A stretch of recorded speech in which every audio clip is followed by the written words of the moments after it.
Hey there, this is Dawn Reby from Excellence in Analytics, and we are here to talk about how to build partnerships and gain influence. And so, what a fun topic to bring here tonight. I'm excited. Okay.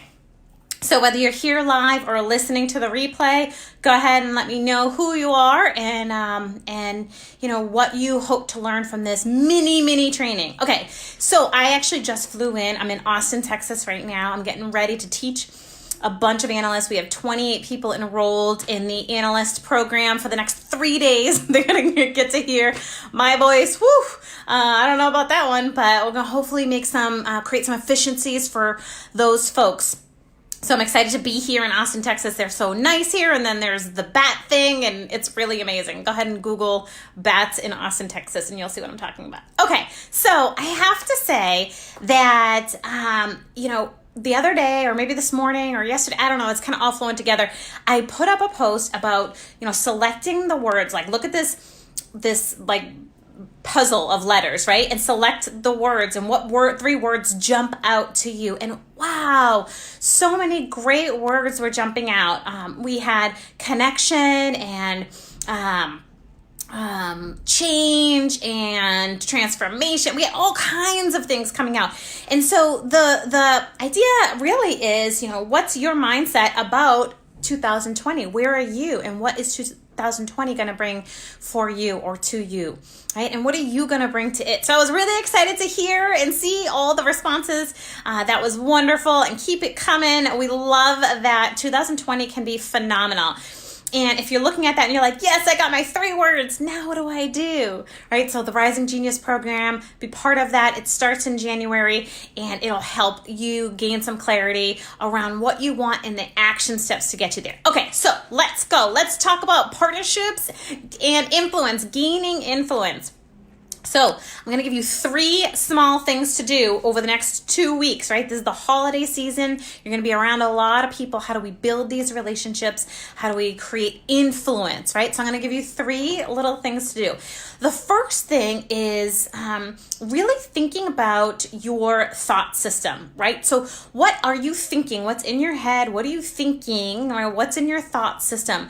Are you the kind of person that's having these negative thoughts on a regular basis? Are you like living scared or out of guilt, or, just kind of have this like negativeness, negative vibration about you, that things just kind of always go bad for me? Like, is that the attitude that you're bringing to 2020?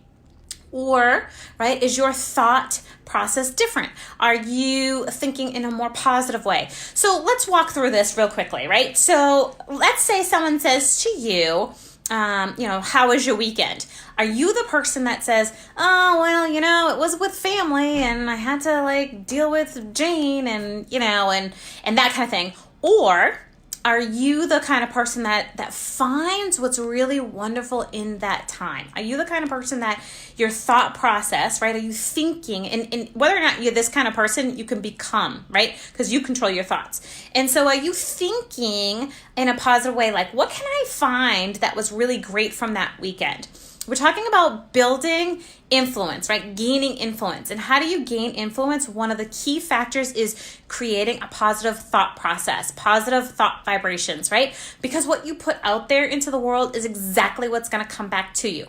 So if you're saying to yourself, stuff always happens to me, and I always get stressed around the holidays, and, seeing my family is always crazy. Like, if you're the person that's saying those things, then that's exactly what the universe is going to give you.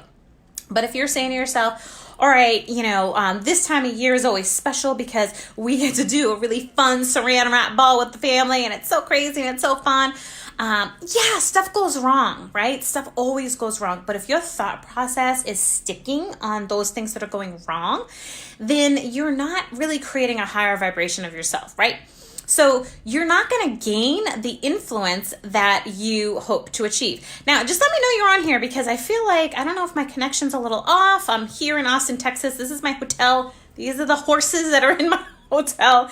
And so I want to make sure that you can hear me. And if you're here, let me know so that I can see you. All right, perfect. So in order to gain influence, right, you have to have this something about you where your thinking, your thought process is positive and you're sharing that positivity. Instead of, oh, all this shopping and oh, all this wrapping, like instead of that, what about something different? What about thinking and creating a thought process, a system of thinking that is much more positive? What if you find one thing about this time of year that you really enjoy and focus on that, right? So there's the thought process. So thinking through and changing your thought system is going to help you gain influence because your vibration is going to be higher and you're going to attract more positivity and more people into your life, right? Okay, so that's number one. Number two, I read this really cool book today on the plane. It's called E2 by Pam Grout. It's actually a really great book, all about that thought process piece. I literally zipped through it. It's super cool. It has all these experiments that you can do that really show you exactly why what you think is what you make come true. So that's a really cool book. All right. So number two, how to create partners and influence, right? So how to develop those partnerships and how to increase and gain that influence. So the first one was shifting your thought process, increasing your vibration, seeing things that are positive, even if there's negative around, right? Just find what's positive and express that. So the next time someone asks you, how was your weekend? Instead of telling them the one or two things or three things or whatever that went wrong, why don't you try highlighting something that went right, okay? All right, so that's the first thing. So the next part of building partners, right? Gosh, goodness gracious. I'm seeing people post, but then it's zipping away. So I apologize if I'm not getting to you right away, but I will get back to you. Don't you worry. Go ahead and click on here and tell me you're here and throw some hearts up here. Let me know you're here. And if I don't see it while I'm on this live, I'll go back and I'll make sure that I answer your questions. All right. So the next number two, right? The second thing to do with partnerships. This is the time of year when you're going to be invited to lots and lots of parties. Now, number one, you can say no. You can say no guilt-free that you don't want to go to an event, right? So building partnerships doesn't always mean going to all these networking events, right? Instead, what it means is finding quality opportunities to truly connect with other people. So what can that look like? Well, if you do end up at one of these holiday parties, right? Say to yourself in advance, I'm going to connect with two people. Now, this does not mean like fake talk and, oh, your hair is great and the kids are fine. I don't mean that. I mean really, truly connecting, asking some good questions that help you get to know people a little bit better. So if you find yourself at a holiday event and you're like huddled in the corner and you want to grow your partnership skills and you're developing partnership skills, go ahead and ask some key questions, some open-ended questions like, what's your favorite thing about this holiday season? Or have you been inspired to go outside? I mean, up in the Northeast, it's a bunch of snow and there's sledding and there's all kinds of stuff. So you can ask, what's been the most inspiring thing that you've done this season? Or have you, found any really cool spots that you've connected with Mother Nature? I don't know. You can get really intimate in your conversations. They don't have to be like, how are you? And you really don't care what the answer is, right? So when you go to these events, right, these holiday events that you are bound to go to, whether they're work events or events for the husband or the wife or the kids, you go off to all these different events. Tell yourself at every event, I am going to connect with one or two people, like really, really connect. Okay? So connecting means sitting and asking and eye contact and, what is it that you can learn about this person? Find something, like your goal is to learn something really positive about that person, right?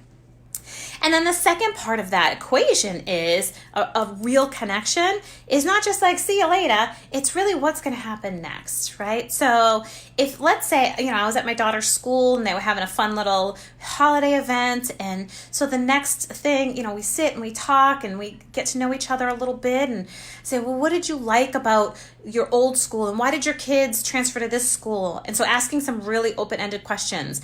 And then, setting up the next contact, whether it's, hey, you want to grab a coffee later on, maybe tomorrow and next week, or, hey, there's an event happening at the school next week. Are you going to be there? Like setting up that next event is a real connection versus just, hey, hi, bye, kind of thing. Really get that connection, learn something positive about that person, and then set up the next connection. Okay, so we have done 2. The first one was shifting your thought process and really creating a more positive thinking process. And if you missed that, go back to the beginning just a few minutes ago, and you'll learn some tips about that.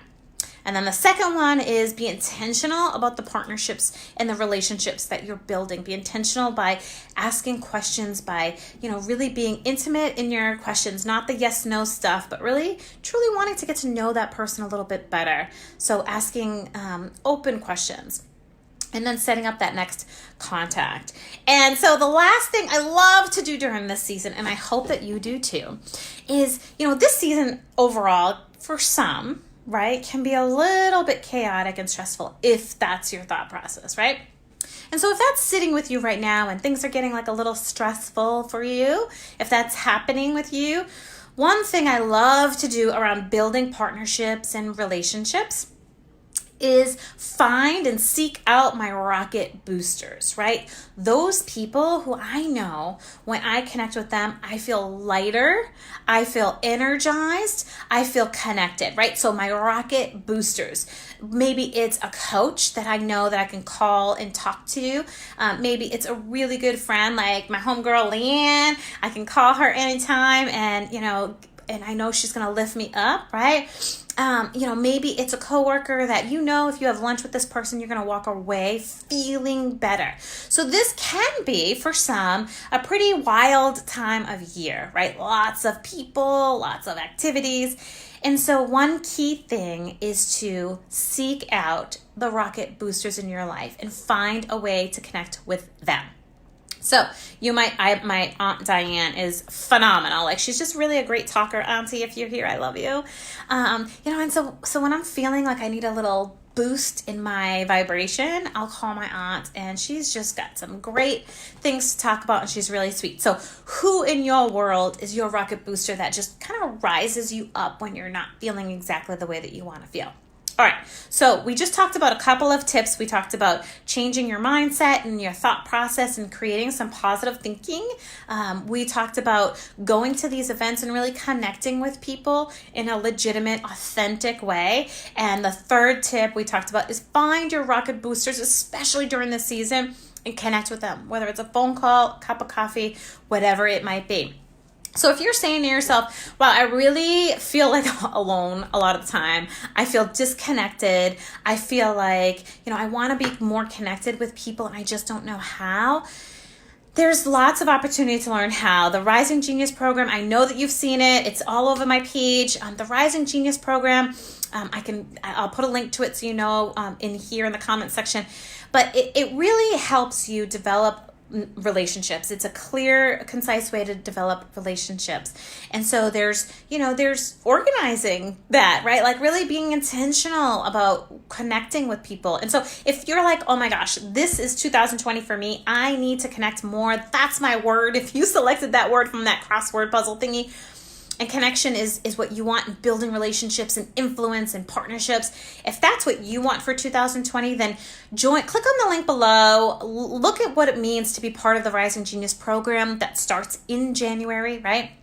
And so we do a lot with building partnerships, a lot of private coaching with building partnerships and gaining influence. And I'd love for you to be part of our new group of people who are coming in January. So that's it. Those are the 3 tips. We also have on excellence in analytics, we have a blog that goes through these key tips and some others in terms of building partnerships and gaining influence. I hope this was helpful for you. You deserve to have an amazing life, and I'm going to pour my heart out onto you and help you get there and help you find your genius. Have a great night.